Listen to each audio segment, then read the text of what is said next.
না। সুবহানাল্লাহ কি? আপনারা বলুন সুবহানাল্লাহ কি? তসবিহ জিকির না এটা আল্লাহ পাকের কথা? এটা কি আপনারা বলুন? তসবিহ জিকির।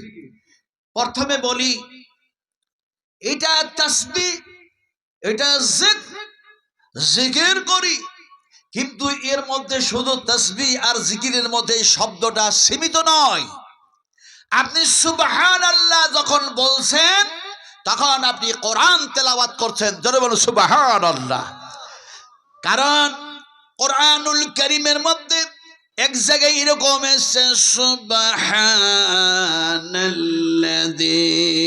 আসরা বিআবদিহি লাইলাম মিনাল মাসজিদিল হারাম ইলাল মাসজিদিল আকসা।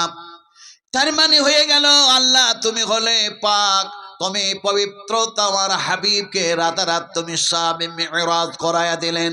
এই আয়াত দিয়ে, এই শব্দগুলি দিয়ে, এই বাক্যগুলি দিয়ে বিশ্ব নবী মুহাম্মদ সাল্লাল্লাহু আলাইহি সাল্লামের মিরাজের কথা আলোচনা করতে চাইছি না।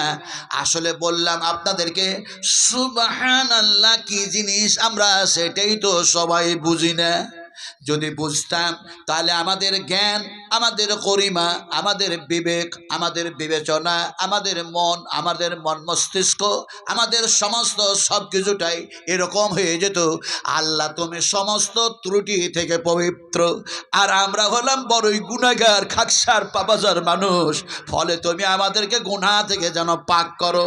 এই নিয়তে, এই সেন্সে যখন পড়তাম সুবহানাল্লাহ, রাসূলুল্লাহ বলছেন মনের মধ্যে ভয় হতো, সিনার মধ্যে ভয় হতো, আর আল্লাহর ভয়ে ভীত হয়ে সুবহানাল্লাহ পড়েছি।